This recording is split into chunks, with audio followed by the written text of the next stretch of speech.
terve. Noniin. 02 Elina, hei. No moro, tässä on Valtteri. Hei. Mä join eilen ihan hirveän paljon viskiä ja mulla on nyt aika paha krapula. Mä vaan mietin, että mikä olisi niinku paras apukeino tähän oloon. Miten mä pääsen tästä yli? Enpä kyllä osaa sanoa. Varmaan sit. Ei kannata ainakaan lisää ottaa. Mut kun mä oon kuullut, jotkut sanoo, että niinku se lähtee sillä millä se on tullutkin, mutta jotkut sanoo, että niin, no sinähän sen sanoit.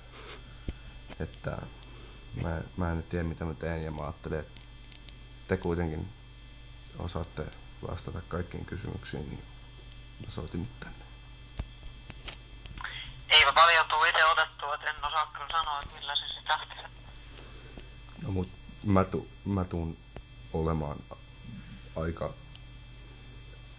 kännissä jatkossakin ja mä otan aika paljon, joten mä tosi paljon haluaisin tietää tähän ratkaisuun. Niin. Siihen ei kyllä varmaan mitään niinku lääkettä ole, että kyllä se olisi rikas mies, kuka sen olisi keksinyt. Jos siihen joku lääke olisi, mutta... Okei. Onko tää nyt ilmanen sitten, kun mä en vastausta saanut? Ei valitettavasti ole puhelut ilmaisia, vaikka ei vastausta saisi tai numeroa löytyy siitä.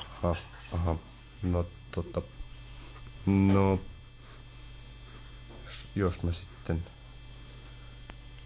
haistan tän sulle tästä vitut ja lähden juomaan lisää, moi.